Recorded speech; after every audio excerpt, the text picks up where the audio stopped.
پھر یہاں ایک اہم سوال یہ کیا گیا ہے کہ مرد اور عورت کی نماز کا طریقہ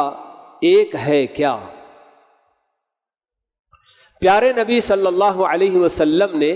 ہمیں حکم دیا صلو کما رأیتمونی اصلی، لوگو تم لوگ اسی طرح نماز پڑھو جس طرح سے مجھے نماز پڑھتے ہوئے تم دیکھتے ہو۔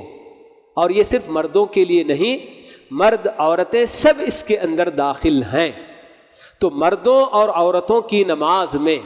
رکوع، سجدہ، قیام، کسی چیز میں کوئی فرق نہیں ہے۔ مرد جس طرح سے نماز ادا کرتے ہیں ویسے ہی عورتوں کو بھی نماز ادا کرنی چاہیے۔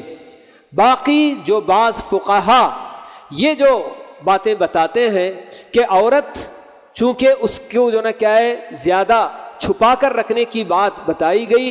تو ایسی صورت میں اس کے لیے سجدہ بالکل ایسا کرنا چاہیے کہ وہ اپنا پیٹ اور اپنا جو نا کیا ہے ران یہ دونوں ملا کر رکھ لیں۔ یہ سجدے کی شکل ہوتی ہی نہیں ہے، یعنی ان کا اپنا کہنا احتیاط کی باب میں سے، احتیاط کے طور پر کہتے ہیں کہ عورت جتنا زیادہ سمٹ کر سجدہ کرے گی وہ اس کے حق میں بہتر ہے، لیکن نہ اللہ نے اور نہ اللہ کے نبی صلی اللہ علیہ وسلم نے ہمیں ایسی کوئی بات نہیں بتائی۔ اگر واقعی مرد اور عورت کے سجدے میں کوئی فرق ہوتا تو سب سے پہلے پیارے نبی صلی اللہ علیہ وسلم اسے ضرور بتاتے۔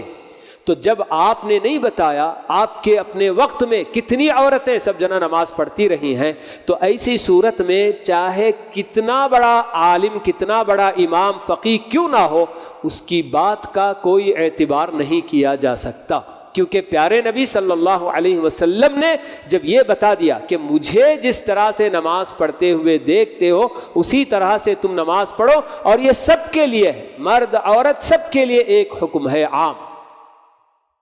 باقی ان کے علاوہ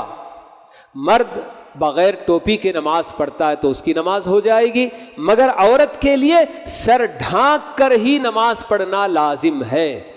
اگر کوئی عورت اپنا سر کھلا رکھ کر نماز پڑھے گی تو اس کی نماز نہیں ہوگی۔ تو ایسی کچھ باتیں جو مرد اور عورت کے لیے فرق کے طور پر بتائی گئی کہ جیسے کوئی مرد اگر بالکل جو ہے کیا ہے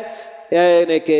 معمولی سا اس کی اپنی بنیان بھی پہن کر اگر نماز پڑھ لیا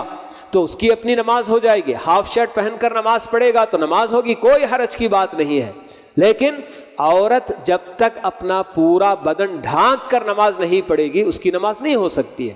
تو ایسی کچھ باتیں جو فرق ٹھیک ہے،